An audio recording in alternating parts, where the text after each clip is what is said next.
He's attacking you with Stormbreath Dragons and Butcher of the Hordes and Bramazes, Goblin Rabble Masters. Even if you're the beatdown deck in the matchup, taking a couple points here, a couple points there off your lands, that might be the difference between John being able to race you and John having to take a more defensive approach in certain games. So it all matters. Now in this matchup, John is the defensive deck, right? Absolutely, especially on the draw.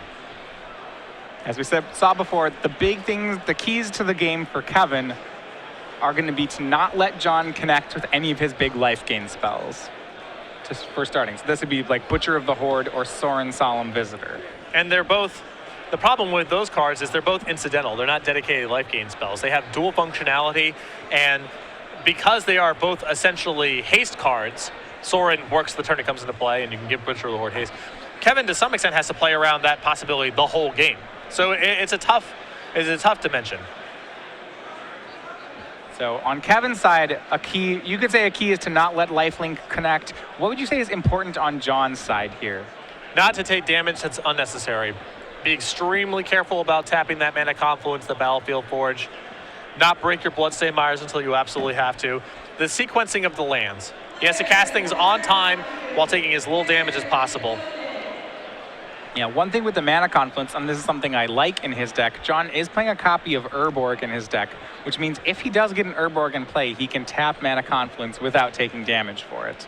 He can also start tapping his Bloodstained Mire for mana and not have to sacrifice it. It could be a player in this matchup. And Kevin Jones on the left here, he's the #1 seeds, which means he gets to be on the play as we are underway with the finals. Kevin leading off on a Temple. Looks like he's building up toward that turn 3 Mantis Rider with a turn 2 Seeker of the Way in between. And the creature beatdown draws on the play, I think, are going to be good for Kevin.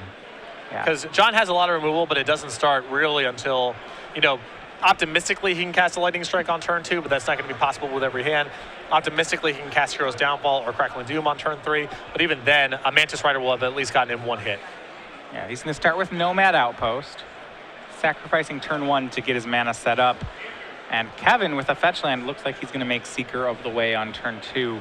We'll see if he has the untapped mana to curve this into Mantis Rider next turn.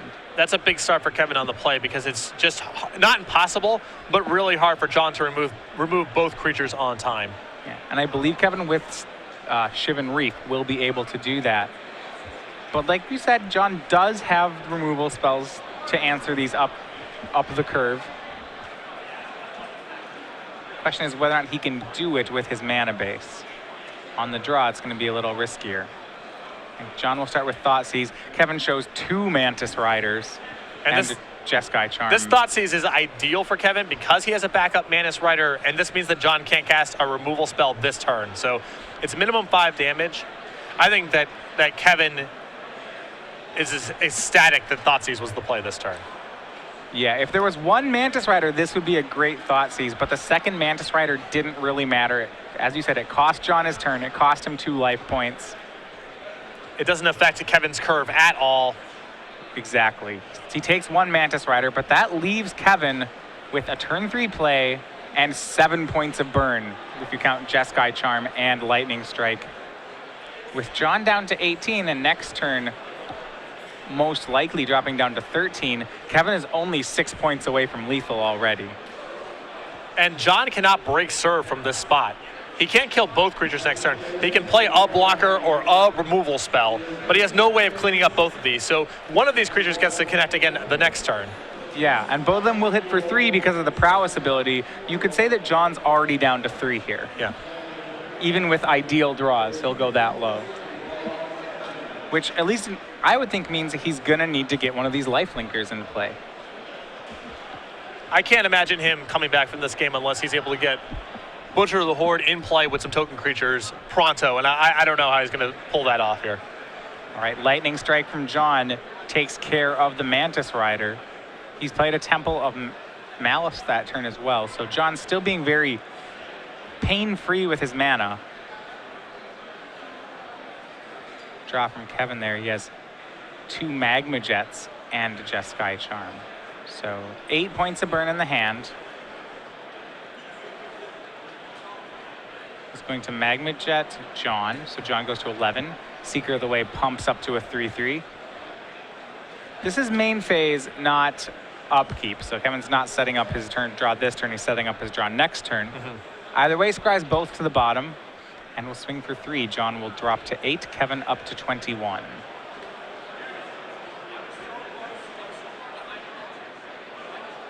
I believe this was upkeep. Okay, so that was an upkeep Magma Jet. So there may be some more damage then. Kevin did draw an untapped land this turn with his Flooded Strand, and I believe he's going to go for a second Magma Jet. Wants to get all the damage in with the Seeker of the Way as when he knows it's safe. And leaving himself with a Jeskai Charm after this is all said and done too, which is really nice.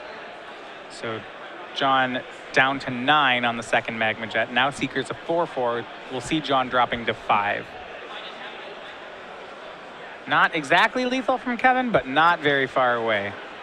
Sarkhan and Mountain are the top 2 cards. So to me, it feels like Kevin has the option of both of these on the top or both of these on the bottom. Right, both on the top, and you have Sarkhan with the mana to cast him.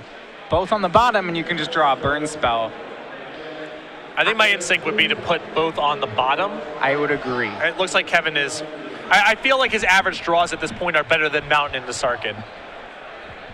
He's going to swing with Seeker, so John's down to 5. But he did keep them, so at this point, if John can run if he has 2 kill spells, he can take care, he can stabilize on this board. Yeah. Another untapped land. This is a basic from John, still taking no damage from his lands. He'll just pass the turn. And John is aware of the charm in hand. Land 5 from Kevin, a swing with Seeker of the Way, and it will be Crackling Doom, dealing 2 to Kevin. Kevin sacrifices the Seeker of the Way, and he'll pass the turn. Remember, the top card from Kevin is Sarkhan, the Dragon Speaker. So 4/4 flying, indestructible haste. And if Kevin scribed both to the top and untapped and played a land, I think John knows what the top card is. There's nothing else that makes sense. If he's being, you're absolutely right. If he's being observant, this is a play he can predict. You'd have to think with your opponent on 1 card, you at 5, your opponent with a 4 damage burn spell, it's going to have to take a lot for him to keep a land on top. Yeah. And that's, I actually would have, I would not have played the land last turn if I was Kevin. And because keeping right, the that's land information. The land gives away what the last card is. Well, John, I don't think either doesn't notice it or doesn't have the answer. It's Jeskai Charm and then Sarkhan. John's play for the turn was Rabble Master. I don't know if he had another option. Right, if he doesn't have a removal spell there, but he can at least, he can at least say go there and hope. Right. That Kevin's not willing to pull the trigger. It's unlikely, but I think that with Kevin taking land number 5 there, there's just no other card it could be on top of his deck. And a subtle thing on the other side, if I was Kevin, I'm not playing the land because he's going to cast Jeskai Charm at the end of the turn. So It's very realistic for him to, if you're in John's seat, Kevin could draw a spell and say go, and then he doesn't know that the top card of your deck is Sarkhan. So a little salty on both sides, but not a lot to be done if John has no removal spell for a Sarkhan. Completely agree. We're coming back to the booth here as the players start sideboarding. This is our last trivia question of the standard top 8, and this one is a big one. It's for a year's worth of Star City Games Premium. Question is, we've been talking about Grand Prix Orlando. We know that we're going to have a live dual deck, which you talked about as well. It's going to be in Khans of Tarkir Limited. Last question, though, is one of the things you can do while you're there is we have actually a collection of pins that you can collect for different events. And I want to know, with those pins, the question we're asking is, what Power 9 base pin is given away to all entrants of Grand Prix Orlando? So if you believe you know the answer to this, it's also part of our Grand Prix Orlando theme park that's featured on the playmats. Tweet this answer with the hashtag SCG Premium, tweeted at SCG Live, and at the end of our finals, we'll give away a year's worth of premium content. That actually may require a little bit of research. Yeah, but you can find out more about the Grand Prix at magicgp.com. So you have until the end of the round. All right, let's look at the sideboard. Although in fairness, Power 9 is sort of it's an archaic term in reference to this. It's technically... It is, you're right. Technically, but in reality. Sort of not. It is debatable whether or not we still call this Power 9. Right, it's like talking about Christian Laettner being on the Dream Team. Like, Right. yes, I mean, technically, yes. He had an excellent season at Duke. Yeah, technically, yes, he was on the Dream Team, but in reality, not really. I mean, this card sees tons of play in Vintage. All right, going to the sideboards. We'll start with John Goss. He is down a game. And we've seen his sideboard and how he boarded last time he played this matchup. He did bring in Nyx Fleece Ram. He has 2 of those cards in his board. How do you feel about cards like Anger of the Gods in this matchup? Not quite good enough. John's got a lot of removal. I think the Magma Sprays are fine because, you know, casting things on time, not falling behind on the board, like you saw in that first game, that's critical. If John has a Magma Spray in his opening hand there, the game may be entirely different. He's able to kill the Seeker of the Way on time and maybe gets to deploy his threats without taking that much damage. The more cumbersome sweepers, I just don't think are that appropriate because Kevin's not going to be deploying that many creatures. It's hard to imagine a board where he has any more than 2. Most of the time it's going to be 1. So I'd rather have the spot removal handle that. The Nyx Fleece Rams, on the other hand, those are going to be great. All right, on Kevin's side, we look at the cards that he has available here. He does have a couple copies of Negate. It's possible he wants to protect his creatures. We talked about the strategy that Jay Dean could have done there with cards like God's Willing. With how Kevin's built his deck to be a little bit higher up on the curve, I don't know how powerful that kind of effect is going to be here. So the cards that I like in this matchup, I like the Disdainful Strokes a lot because John's major way of breaking serve in the matchup is with a life gain effect. Both of those in his deck are 4 mana besides the Nyx Fleece Rams in the sideboard, which are kind of innocuous. The Butcher of the Horde and the Sorin, he can both counter, which is great. I think that the Keranos is good in this matchup too because it has the potential to go long. The games are kind of slow and draggy, and Keranos can be really powerful in those sort of games, and John really doesn't have much in the way of answers for that. He may go to Narset for the same reason. If he's trying to fight the removal spells, Narset has the potential to be really powerful, and we saw Kevin in his win in match yesterday use that card to spectacular effect. And now one card I wanted to look at in Kevin's sideboard, which is one of the cards from Khans of Tarkir. This is Narset, Enlightened Master. It's a little bit slow here, and I don't know how slow you actually think the matchup is, but one thing that I like about it is the second keyword on it, which is Hexproof. We have seen John go toward slower, more removal-heavy plans in this matchup, and one thing I like about this card is that if Kevin can get to enough mana to play it, John doesn't have very many ways of interacting. Exactly. I don't know how far he's going to want to go down the rabbit hole with this Keranos Narset stuff because he still has to be pretty fast. John's deck is not sitting on its hands the whole day. It still has Stormbreath Dragons and Butcher of the Hordes to pressure, so you can only do so much of it, but those cards have the potential to do a lot of work, allowing Kevin to stay in the game even if John is removing his creatures and making him discard and all that kind of stuff. Yeah. He does still, to be fair, John still can answer Hexproofers. He does play copies of Crackling Doom. He probably won't board all of them out. So the card may not be safe enough or efficient enough to board in, but it is an interesting option he has. And certainly a card that I like seeing in his sideboard. Yeah.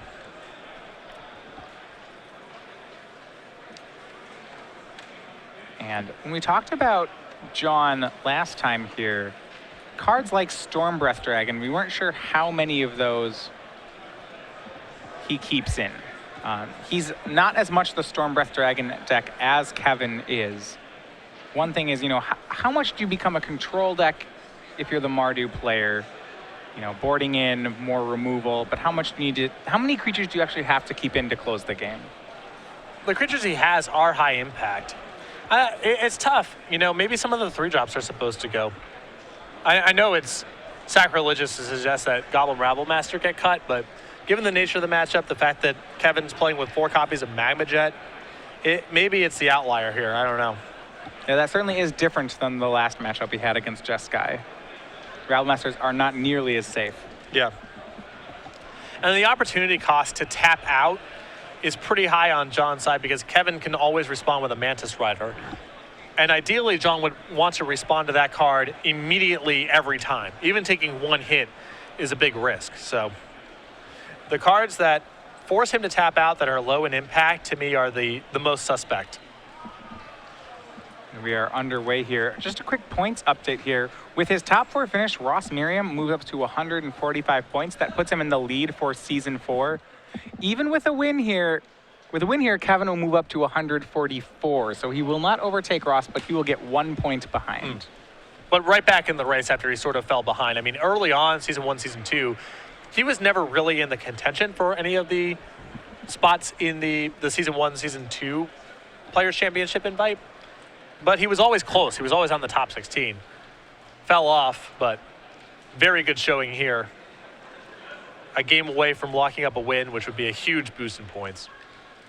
Keep of 7 from Kevin Jones. John is down a card right now on a mulligan. Remember, John is on the play this game, as he did not get game 1.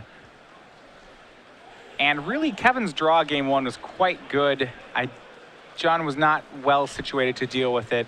And I think he was punished for having a tap land mana base there. Kevin, with a 2-drop into 3-drop and being Thoughtseize proof, was able to get basically enough pressure on the board that he just punished John's tap lands. Yeah, although John has no way to break serve. On turn 1, he has Thoughtseize, Despise, or nothing. So it's not like he had some, Magma Spray type of card in his deck that he couldn't cast on time. He just has no defenses on the draw to that sort of hand that Kevin had. Right, and that is a way to attack the format, something that the red decks can do particularly well. And we are underway. Game 2 here of our finals. John Goss is on the play with a fetch land and a temple from Kevin. Untapped lands from John the whole way this time. We don't know how many of them he has. I would have assumed if he had tapped lands, they would have started. Right. Usually that's the sequencing you're looking for. Right, and so what that makes me worry here is that I don't know how many lands John actually has. We'll see if he can make his 3rd land drop. Bloodstained Mire is going to be cracked for a swamp. We may see our first play of the game. Both players on turns 1 and 2 just setting up, no plays so far. Not surprising. I think especially on the draw, Kevin's probably well served removing the Secret of the Way from his deck, so he may be on nothing on turn 2. Yeah, looks like John has 1 more land in his hand, but it's a Mana Confluence, so certainly not a land that's without cost. And he's going to make Goblin Rabblemaster here on turn 3. Goes down to 19 to do so, and Kevin is going to immediately Lightning Strike that. This is one of the reasons I'm not a fan of this in the matchup, is now the shields are down. It's unlikely for Goblin Rabblemaster to do much, and now if Kevin has his follow-up here, which it looks like it does, this is a horrible opening sequence for John. The game's already getting away from him. And it is the Mantis Rider once again for Kevin Jones. It swings in for 3. John is down to 15 as we pass back to John's turn. We'll see if he can make that 4th land drop. He does have 4 and 5 mana spells worth casting. And you're right, Lightning Strike takes care of Mantis Rider, but he is back a step. Now John is using his main phase to answer Kevin's cards, as opposed to using his own end step, using Kevin's end step. Exactly.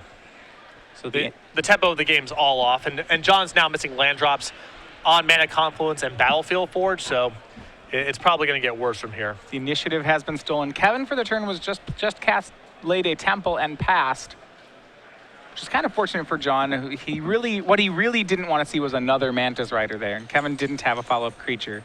With John missing land number 4 again, things just appear to be going in the wrong direction. And now Kevin has the option of committing Sarkhan to the table, but I think he's going to elect not to, out of respect for a potential Hero's Downfall or Crackling Tomb. I believe he has the copy of Narset and Enlightened Master in his hand as well. So by playing a temple this turn, he can play his untapped land on the next turn. Though again, maybe he doesn't want to deploy his Narset just yet into Crackling Doom? Yeah, he may just want to hold off. Maybe play Sarkhan with Negate backup 2 turns from now. Play it super conservatively. If you could protect a Narset or a Sarkhan in this matchup, which one do you feel is the bigger prize? Probably Sarkhan. It seems like, John can get blockers onto the table. Sure. Narset, even if its ability activates just once, is pretty big, I think. It's possible for Kevin to brick, though, is the thing. Also, Sarkhan can answer any of these sort of plays, is another factor for trying to get Sarkhan into play. Sure. Well, this decision is easier. Bramaz is the play for John. He has to go to 12 to cast it. And it'll just be Sarkhan now for Kevin. Yeah, this is ideal because now he gets to play a land, and this will trade with a removal spell if it's available and perhaps clear the way for Narset to have an opening. Yeah. Steam Augury is also in Kevin's hand right now. Which is nice here too, because he may not want to deploy the Narset just yet. He can just say go, find a little bit more action. Exactly. Sarkhan used his minus ability to deal 4 to the Burmaz, clearing John's board again. Sarkhan's still alive here, and John will spend his whole turn to Hero's Downfall to Sarkhan. Shields down, though. What will Kevin do with his 6 mana? We'll see here. You see a negate available to him. And I like this play a lot from Kevin. No reason to rush it, especially with Steam Augury in hand. I mean, that's one of the better cards to have. Well, no.